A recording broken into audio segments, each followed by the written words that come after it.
little girl from Marvin, you turn right here.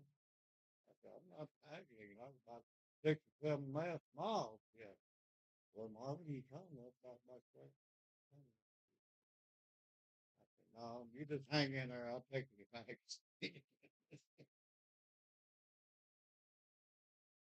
You did argue. I got the magazine. I said, ma'am? Yeah, Marvin. I said, we're in magazine. Let's see.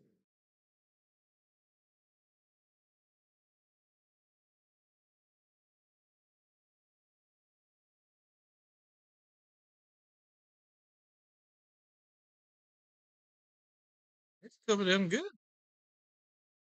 Yeah, there's just like earlier. Rain. Rain. They starting to get that burn ban going on. Yeah, it'll be off this week.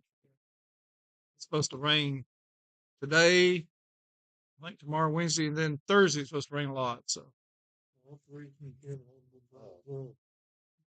HN inside that building. Do you have to put that in there, or what they're gonna do with it? What? H metal inside that little building there. I don't know, you want to throw it away or what? I got the trash out, but and what are you gonna do with metal? How about that kid, dude? Huh? How about that kid? That little building there. Trash building. Got metal in there. And who did it? It's real nice. might have been one of the. How big of a metal is it? Very about so wide and about very long. It was probably somewhere. Yeah, I imagine if anybody wants it, they can take it probably. Unless we're going to use it for something. Kid will probably. Well, you put stuff in there they're gonna use, but I don't know what they're in. Got paint buckets in there, you can leave them alone, but you're gonna use the 13 or something. Might some of those I don't know if they're still. I mean, it's been what 6 years since last time we. 5 years, I guess at Well, it's least. been long now, but Richard and I, you're Well, no, last time things were painted was 2019 when you and Betty came painted a lot of the classrooms and stuff, and it's when we did the sound system and all that. But that's the last time those paint, that paint was used. Some of them are older than that. That's, yeah. Kenneth Massey got the paint up here. Get in this old kitchen, hold that paint down that sink. Richard and I like never got that thing punched off. Okay, let's go ahead and get going. Last week we make sure it sounds okay. Yep, sounds good. We're here. I'm gonna reiterate so those that watch the stream. Next week we won't have a men's Bible study. It's Labor Day, so go out. And it's kind of funny. It's a holiday, so you don't have to do anything, but yet it's called Labor Day. But next week we won't have a Bible class, so if you're looking for it, Dale. Before I go any further, any update on Tate's new baby? I hadn't heard any in the last day or so. Yeah. I think she was supposed to go through the surgery today. I'm not sure. Yeah. Sounds like a lot of it is, of course, it's never common or typical when it's your child, but you know, little, little premature, and so some of those things happen with. Not only premature, she got physical problems. Yeah, but that's usually a She doesn't have proper. a diaphragm. Yeah, yeah. So yeah, it'll. Uh, Sometimes that happens when they're premature. There's things that may have worked itself out if she'd made it to full term. Then again, she may not have made it to full term if otherwise. But uh, those are pretty typical things. It's just bad where they live. There's really not a place to go to. You have to go all the way. They have to go all the way to Colorado, do they not? Was the Denver. Denver, yeah. So, we don't think about it because, we think of a lot of people in the world think of people from Arkansas as a bunch of country bumpkins or whatever, and hillbillies, I guess, appropriate word. And but we actually have a pretty good hospital system in our area. They're at Mercy; they'll do just about anything you need, and if you need anything more, Little Rock will do just about anything else. And the one thing I like, and I don't know as much about the Paris Hospital, but one thing I like about the Mercy Hospital here, even though it doesn't do much, they get you to where you need to be really quick. I think Harris was always old Smith up there. Yeah, I don't know. I They don't think they would have it. Yeah, the uh, one here, I mean, if it's something pretty serious, they will either fly, they generally fly you. Now, if it's bad weather, like a day like today, they might not fly you, but they'll get you an ambulance. But, they can get you to Little Rock in 15, 20 minutes. So that's, that's life saving there. And we live in a pretty good area as far as that goes. It's not, no, it's not the, world class as far as that goes, but it's not bad. And so it's nice to do that. You realize what a blessing it is when you need it, but it is a not a bad place. I saw a thing that said Fort Smith is one of the upcoming cities in the next 10 years as far as places to retire and other things, and one of the reasons was its uh, medical and hospital received an A+ rating. Uh, so that's a That road was over here when I fell and hit that Pine Creek. mm-hmm, It was well up here. right. All kind of colors. I fell out there hours Yeah. bobbing up. Yeah. It wasn't life threatening in their opinion though. So they probably had some others back there. That is the downside. That's the downside with emergency rooms. They don't you're subject to however many people are there. But it Well, I was born in the county out here. I went to this, what do you call it out here? Before you go to the hospital clinic, hmm I took mine out there. I said, I'll be back. Like, yeah. Um back, we shut up. yeah. The uh, I tell you a little trick now. I came down with Bell's palsy when I was. See, Izzy hadn't been born. She was about to be born, so that would have been 19 years ago. And uh, we dropped James off at school, and I went and got me a biscuit at McDonald's with Haley, and something wasn't right the way I was eating it. I'd taken a shower after it, and mm, side of my face just fell. I mean, it just drooped and everything. And so, Haley was worried I had a stroke. I never really thought I had a stroke because it didn't seem like it, and I thought it might be Bell's palsy. But anyway, you go to the emergency room like that, there's no wait. They don't even take your insurance. They send you right on back. So just What's that? it doesn't matter where it's at. They do it in any emergency room there is because they was afraid you had a stroke. So yeah, no, if so here's the thing. Same way with a heart attack. You're having a heart attack, they're going to send you on back. So there are some things they send you on back, and I felt kind of bad then when they said, they did the stuff, to test my strength and see, different things that they take for test for stroke. They said, "Oh, you have Bell's palsy." Gave me some antiviral and some stuff, but told me about it and everything. But yeah, they'll send you right on back if you got certain things. When Betty fell out here on the concrete in church, I took her out there and walked back there, and I said, my wife fell on the concrete. You need help now. Right.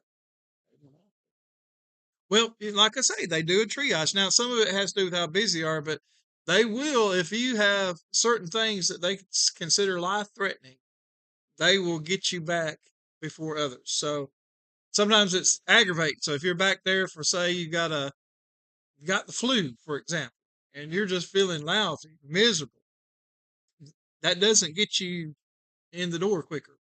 But if you come in there and you've got a heart attack, you've had a stroke, you've broken bones, you've done things that need immediate care, you bypass the system. So Uh, and so next time you fall or you have something hurting, just kind of do the. You remember the old what was it? Sanford and Son. Fred. Yeah, yeah. There you go. Put you right on back. Yeah. And I saw something the other day about Red Fox, and that was, of course, he wasn't that old when he played that character, but in the '90s, they talked him into doing a new sitcom, and of course, he was about the age he's supposed to be at Sanford then. But anyway, they're filming it. I think towards the end of the first season, and he has a heart attack while he's filming, and they thought he was just joking like he always did on the Sanford and Son other things, and then all of a sudden, about 15 minutes later, they realized, oh, he's actually serious. uh he died. So he died, but he played that act for so long, they just didn't think that there was anything to it. But Y'all remember them little rascals? yeah, I saw. Remember that girl that played with them? Yeah. I helped move her out there in California. Oh. She's about big as this. Little bit, this table here. Hmm. And that ring-eyed dog, black dog, whatever it was. Yeah. Was, Oh well. Okay, let's get going. So Elijah the prophet. So Elijah has let's go through this. We've been through this. Okay. So Elijah had conquered the prophets of Baal. They killed them. Everybody rose up. And we talked a little bit about the fact that he had to think that, oh, things are going to be great now. It's going to be whatever. I've been at some churches before where they were doing pretty good. They decided to build a new building. And I mean, the first 6 months or so, that building was packed. People came from all over, even just people in town just want to see what the thing was like. Year or two later, they're about like what they were before. And everybody's like, well, I thought this was really going to be the thing.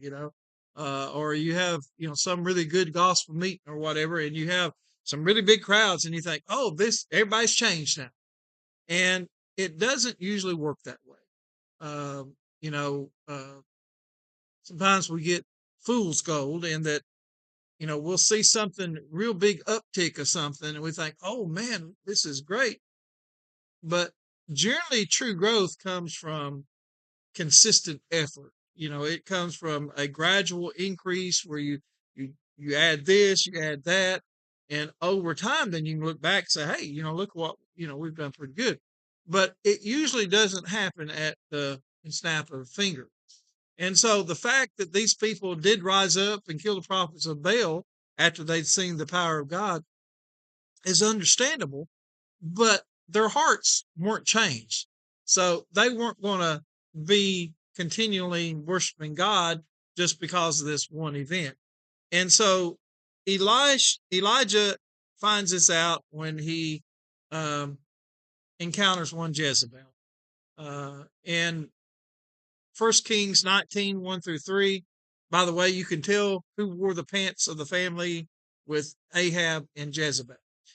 So Ahab, he's a little scared about this. He fled back to the capital and everything, and it says Ahab told Jezebel all that Elijah had done. Now he'd killed all the prophets with a sword. Then Jezebel sent a messenger to Elijah saying, so may the gods do to me and more also if I do not make your life as the life of one of them by this time tomorrow. So Jezebel says, go send him a message and tell him that the same thing that happened to these prophets of Baal is going to happen to you by tomorrow. Then he was afraid. So, how would you characterize Elijah? Was he a man of faith?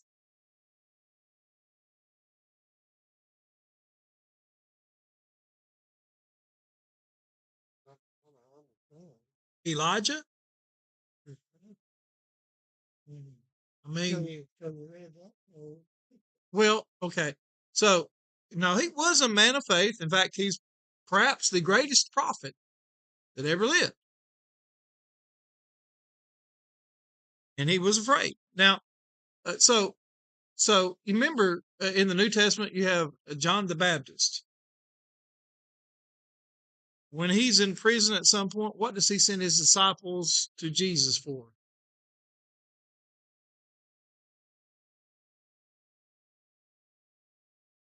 They came to Jesus and said, "Are you the one and only Messiah that's coming?" I think it's important.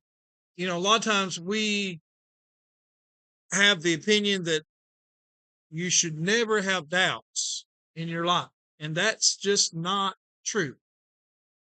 People that are revered as being great heroes of faith had doubts in their life, had moments in their life where they struggled, where they failed. And so Elijah's afraid. Now, we can look back, you know, Peter denied Christ 3 times. And yet, Peter, before he denied Christ, you know, a lot of people will say, well, you know, yeah, Peter just didn't have enough faith. Yet, a few hours before that, what was Peter willing to do for Jesus when they came to arrest him? Huh? Defend him with a sword. Okay. There were, if you take it literally, I don't think it's literally, it's 10,000 soldiers. There were hundreds, if not thousands, of soldiers. How many swords did the disciples have? Had 2 against maybe 1,000. How well would that work? Peter even said he was willing to die for Jesus. He grabs the sword, cuts off one of them's ear, and Jesus had to stop him. But in that moment, Peter was willing to die for Jesus. It wasn't a lack of faith at the moment, but he began to have doubts because that situation wasn't what he had envisioned the way God would do that. And then he became afraid when he wasn't around Jesus. Well, what do I do? And so he had his doubts. Elijah thought in his mind, this is how this is going to work now. And when it wasn't, and he gets threatened, he becomes afraid. Even though we can look back and say, well, there was no need for Elijah to be afraid. Here he is, a powerful prophet. He prayed it wouldn't rain. It didn't rain for 3.5 years. He prayed to rain. It rained. He defeated the prophets of Baal. There were a bunch of, but he became afraid.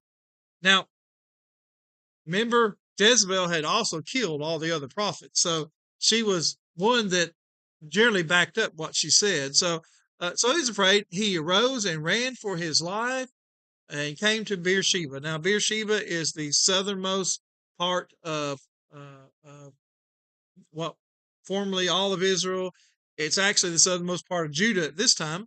But he goes to Beersheba, where belongs to Judah, and left his servant there. So he had someone that was a companion servant that always went with him. And at that point, he told his servant, "Stay, I'm going on."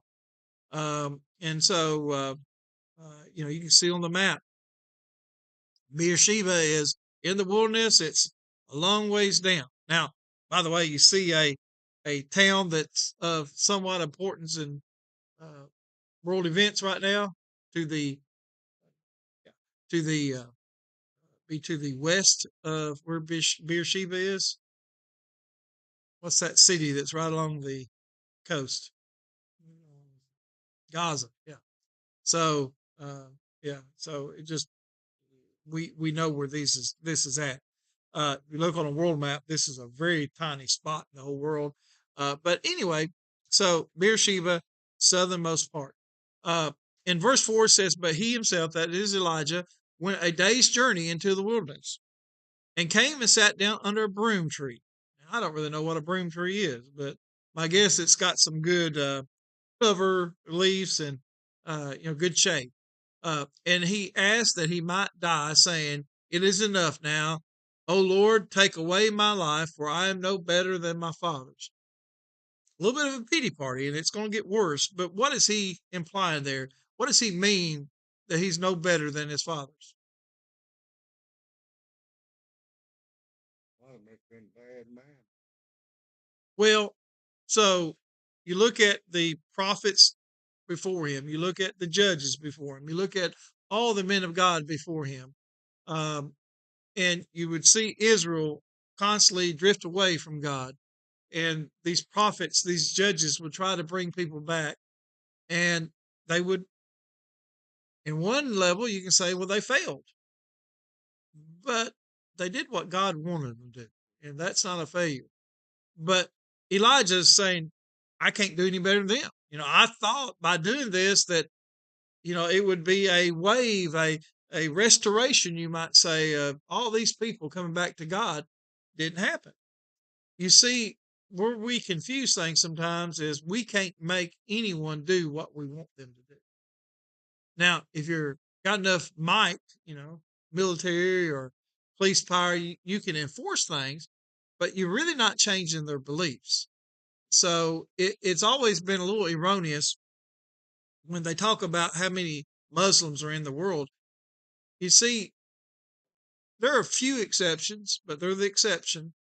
Most countries, once they get to 51% or 50.1% Muslim in the world, they go from 50.1 to 100% Muslim. Why is that? Because there are some bad things that happen to you if you resist that. But they don't go all of a sudden from being not a Muslim believer to a Muslim believer. It's if they want to do business, if they want to have, peaceful life, if they want to not have to worry about their lives, they'll change it all. So, but you can't force people to believe things. It's up to them. And Elijah feels like he's failed. So go ahead and take me. I might as well die. It says in verse 5, and he lay down and slept under a broom tree, and behold, an angel touched him and said to him, arise and eat.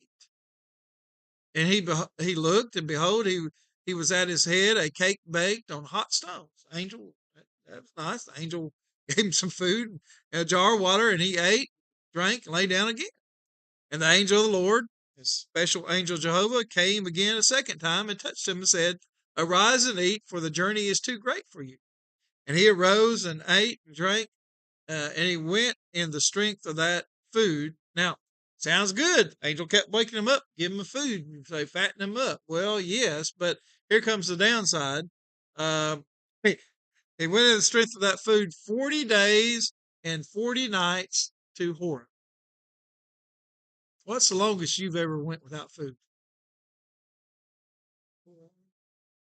4 hours. Skinniest person here. 4 hours. I like it. So I think I one time went 36 hours, but it was a, different circumstance where, if I'd had food from me, I would have ate it. But I went about 8 hours. 8 hours. Whoa. From the other side of Helena Uh-huh. to Paris, Arkansas. Hit that. Oh, well, so, but I went 4 days. 4 days. Couple weeks. Oh, you're sick. Yeah, you're sick. Yeah. Yeah. Yeah. Now I've probably been more than 2 days being sick. I don't really count that. But, even then that wasn't going to be long term. 40 days. Can you imagine going 40 days without eating? That is about the physical limits, by the way. Any more than that, your body can't sustain it.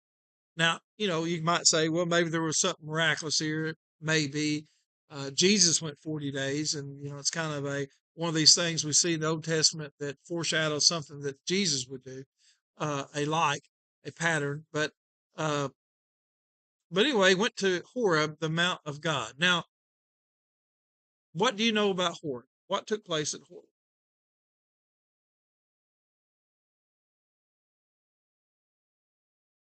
Why is it called the Mount of God? Huh? God appeared to Moses. Okay, God appeared to Moses. Okay, that's where the 10 Commandments were given and all that. So that's why it's called the Mount of God. Now, that's where everything began, you might say, the law of Moses. So God has sent him down to the beginning to think about some things. It's a long journey because it is all the way through the desert, way on down into there. By the way, what's interesting is the way uh, geography changes as far as land boundaries. Do you know what country he's in when he gets to what modern day country that would be in? Egypt, which is kind of interesting. Anyway, Egypt has a larger area than it used to. But anyway, Mount Horeb, the Mount of God. Now, before we go further, what if I were to say, well, wait a second, I thought it was Mount Sinai?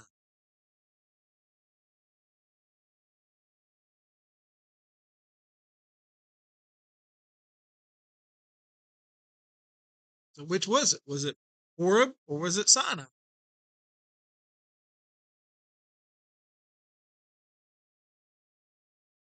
Take some guesses before we go through it.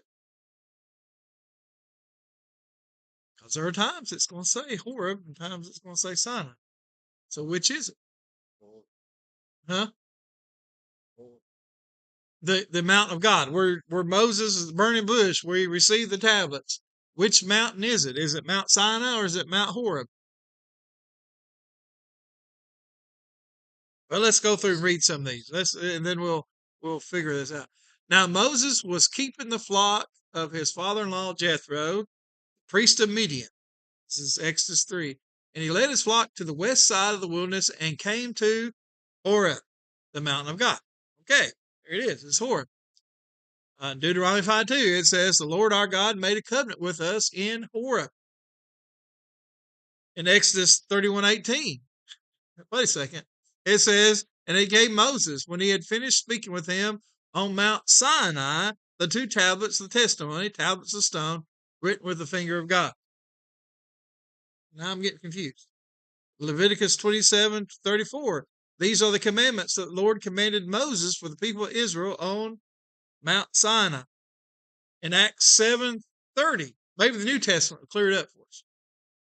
Now, when 40 years had passed, an angel appeared to him in the wilderness of Mount Sinai in a flame of fire in a bush. So here we have a direct contradiction. Exodus 3:1, when Moses goes up and encounters the fiery bush, it's at Mount Horeb. However, Stephen in Acts 7:30 says it's Mount Sinai. So, which is it?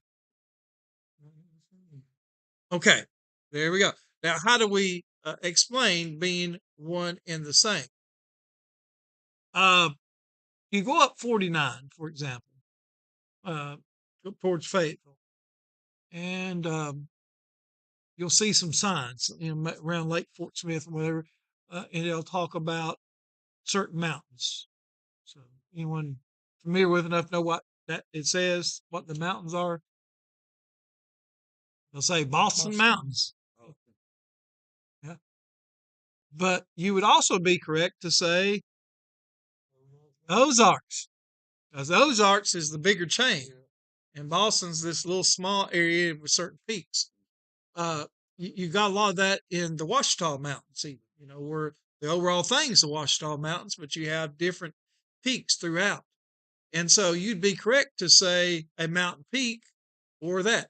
Also, another factor in here, both Horeb and Sinai, a lot of times they're not talking about the mountaintop, they're talking about the wilderness around them. So, kind of like it'd be like you're talking about Mount Magazine, you know, well, the city of Magazine sits kind of, below the mountain. You can see the mountain real good. Havana, even more so. But yet, so somebody might say magazine area. Well, they could mean a lot of things when they say that. I know where Mount Magazine. I'm walking back yard and see it. Yeah, you can see it anytime. There you go. But the point is, so a lot of times these references, they can mean different things depending on exactly where they were. But for the most part, one was the peak and one was the general mountain range. Um, Sinai likely was a peak, and Horeb was the overall area. So anyway, there's no contradiction, no problem there. So just know sometimes you're going to see in scripture call it Mount Horeb. Sometimes you're going to see it called Mount Sinai. One and the same as far as what it is. Now, specifically, you could get a little detailed and say, well, one is more specific than the other, but in general, you could say Boston Mountains of the Ozarks. Anything north of the Arkansas River gets in the mountains is going to be the Ozarks as a general, but you have specific peaks within that. So same thing on Washita's. I don't know many of those peaks. And I don't think they know how to classify Mount Magazine. I've seen it all over the map on which mountain range it's actually part of. It's kind of a little island to itself, though, really. I'll throw you off. You said Blue Dog. Well, yeah, Big part of Magazine. yeah. Well, yeah. It gets a little weird there because they'll put magazine. Although I've seen some older maps that will say magazines for the Ozarks, and I'm like, no, it's on the other side of the river. Then some will say it's part of the Washita's, kind of. It's really neither, but they like to label things together. It's kind of its own island of the mountain. You ever see the Tater Hill? We call it Tater Hill. Come up here to you like that. Uh-huh. So when I was driving the freight truck, I went down towards Mena over there, and I had to look over to my left, and there it was. Not too far off the highway. It's from the house, that's a long way. Yeah. From the house, or even just looking at it. Well, so I'm excited. Football season starts Friday, and I'm gonna go to Poto to the game there. Poto, I remember when I was a teenager living in Salisaw, there was somebody that was wanting to get dirt moved in because, according to USGS standards, a mountain is a minimum of 2,000 feet above sea level. Otherwise, on USGS, it will not list it as a mountain. So Poto's got a big hill, and I forget the name of the hill. It's not Poto Mountain. Poto Mountain's in Arkansas, but Rich Mountain too. huh? Airplane crash went through. Yeah, but well, that's in Arkansas too. Mm. But so Poto's got this big hill, 1,999 feet above sea level. It's the one you see if you go through Poto. Say if you're going past it, you'll see this big, huge thing. Yeah, they got this big monument thing. Well, they one time was going to do this push where they got dirt pulled in so where they could, and they decided because they build themselves. It's billed as the world's tallest hill. Can't really argue against it. There might be another one the same height, but basically you can't get any higher until you jump over that classification of mountain. They decided they'd rather be the world's tallest hill than the world's shortest mountain. I'm reading the article. What's our electric name? Arkansas Valley. Anyway, there's an article down there, Dana, Mm-hmm. making that green, whatever it is, mountain over Yeah, making a cable yeah. deal up at the top of it. Oh, pretty neat. I've thought they should do that in magazine for years. Yeah. I really, I've always thought it'd be neat if in magazine somewhere they had a trolley or one of those things that took you up to the top. I think it would be a neat thing because it's so steep on this side. You can't really do a road, but you could do one of those things as a tram lift, and I think that would be a neat little touristy thing. But it probably is not cheap to do one of them. But anyway, so we understand those type things. So you see Horeb, he was in the same spot. Now, my guess is this mountain no longer functioned the way it did with Moses, but it still was the spot. And so that's where he went. And verse 9 says, Then he came to a cave and lodged in it. Behold, the word of the Lord came to him and said, What are you doing here, Elijah? And I'm sure Elijah's like, Well, you're the one that sent me here. You should know. He said, I have been, but listen to what he said. He's ready. He's ready for this argument with God. Have you ever met someone that may be ready for an argument with God? Everything's just going so bad. I'm going to really give God, everything because I'm just not happy and I'm upset. I'm having a pity party. And so Elijah says, I've been very jealous for the Lord, the God of hosts. For the people of Israel have forsaken your covenant, thrown down your altars, and killed your prophets with the sword. And I, even I only, am left, and they seek my life to take it away. What was that? The world's smallest violin or fiddle. You know, and he's, man, God, I've got it bad. I've done all this good stuff, and they're wanting to kill me now. No one's left, just me alone. And he said, uh, go out and stand on the mountain. This God telling him this. Go out and stand on the mountain before the Lord. And behold, the Lord passed by, and a great and strong wind tore the mountain and broke in pieces the rocks before the Lord. But the Lord was not in the wind. And after the wind, an earthquake. But the Lord was not in the earthquake. And after the earthquake, a fire. But the Lord was not in the fire. And after the fire, the sound of a low whisper. And when Elijah heard it, he wrapped his face in a cloak and went out and stood at the entrance of the cave. And behold, there came a voice to him and said, what are you doing here, Elijah? Now, what do you think the point of this theatrics, you might say, of all these things?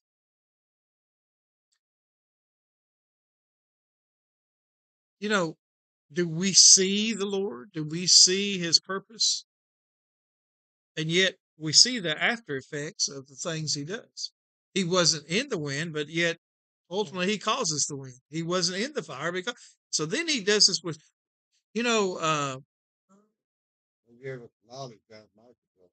yeah, but Ronald Reagan, whether you liked him as a president or not, he's known as a great communicator, and he had a lot of little tricks that he would do when he'd speak. One I heard Newt Gingrich when he was ramping up to run for president in 76, I guess it was, and he no, it was 1980, before 1980, and 78, 79. Well, he'd go around a lot of the state level Republican national conventions and do, one of the speeches. And Newt Gingrich picked him up at the airport to drive him to somewhere in Atlanta where he's doing the speech. And Newt knew that he had done a speech in about 10 other cities in the last 2 weeks. And he's like, well, is it, how do you do that? Said, is it the same speech? He said, well, it gets stale when you do that. Said, so what I do, I've got about 6 points. And said, so I've got these cards, and he showed them these index cards, and there was like 10 points on those 10 topics and points on those index cards. And he said, so before, a few hours before the speech, I take those 10, I shuffle them up, and I randomly pick out 6, and the order they come out is what I talk about. So each night was a totally fresh, it seemed like a brand new speech, simply by changing the order and doing a few different ones and not doing some every night. But one of the things he would do, a lot of people, they think, when you want to be effective in speaking, you start pounding, you start yelling and everything like that. But truth of the matter is, sometimes that can be effective, but a lot of times some people are kind of turned off by that and they'll stop listening. Ronald Reagan would do the opposite. He didn't have a booming voice, but he had a way to communicate. And so what he would do when he really wanted people to listen, what do you think he did? He would start talking softer, because then you get quiet. You got to listen. Yes. And so here we have now the Lord kind of doing the same thing. He got to whisper. He says, what are you doing here, Elijah? And Elijah, consistent, he said, I've been very jealous for the Lord, the God of hosts, for the people of Israel have forsaken your covenant. You can tell he's thought about this a lot. He wanted to really give it to God. And people have thrown down your altars and killed your prophets, Lord. And even I alone am left. And then they seek to take my life and take it away. And the Lord said to him, so the Lord's had all these object lessons, and he still isn't getting the point. The Lord said to him, go and return on your way to the wilderness of Damascus. And when you arrive, you shall anoint Hazael to be king over Syria. That was the enemy of the northern kingdom, Syria, new king. And Jehu the son of Nimshi, you shall anoint to be king over Israel. So he's going to anoint the king, even though Ahab's the king right now. And Elisha, the son of Shaphat, of Abel Maholah, you shall anoint to be prophet in your place. And the one who escapes from the sword of Hazael shall Jehu put to death, and the one who escapes from the sword of Jehu shall Elisha put to death. Yet I will leave 7,000 in Israel, all the knees that have not bowed to Baal, and every mouth that has not kissed him. So Elijah throwing this pity party. I'm all alone. Elijah should have known. Don't you remember there was a man that helped all these prophets and hid them from Jezebel and had risked his own life to let Ahab know that Elijah was back. There were people that still had bowed down. Now, 7,000 in some ways sounds like a large number, but you're talking about probably several million people. 7,000, not a very large number. But it wasn't true. Elijah was not alone as he thought. And Elisha would be a prophet in his place. Now, Elijah does exactly what God tells him. And of course, we know, and eventually we're going to get to where he's caught up in a whirlwind, chariot of fire up there, and doesn't die. And so, what a great man he was. But James 5:16 through 18 talks about what kind of faith he had. It says, therefore, confess your sins to one another and pray for one another that you may be healed. The prayer of a righteous person has great power as is working. Elijah was a man of faith with a nature like ours, and he prayed fervently that it might not rain. And for 3 years and 6 months, it did not rain on the earth. When he prayed again, the heaven gave rain, and the earth bore its fruit. Romans 11:2 through 4 says, God has not rejected his people whom he foreknew. Do you not know what the scripture says of Elijah, how he appeals to God against Israel? Lord, they have killed your prophets. They have demolished your altars, and I alone am left, and they seek my life. But what is God's reply to him? I have kept for myself 7,000 men who have not bowed the knee to Baal. I think it's good that this is repeated in the New Testament because it shows for us. A lot of times we feel, world's full of evil. The world's got, horrible morality, all this and that, and we're all by ourselves. Well, one of the reasons I like sometimes encouraging people, and next year it's gonna be our vacation. Nothing else. I'm gonna go to Paulson Pulpit. Kids may some point return to CYC.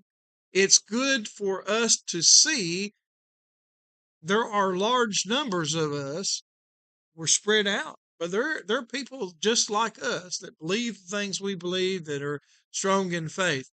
And so we need to understand that, generally speaking, we're not alone like we may sometimes feel like we are. So the great prophet Elijah, even as great as he was, he had times of doubts. And so it's also why it's good to go to some of these events, maybe, even a gospel meeting, but it's good to be fortified and kind of built back up, because it's easy for us to get broken down by the things we see in this world.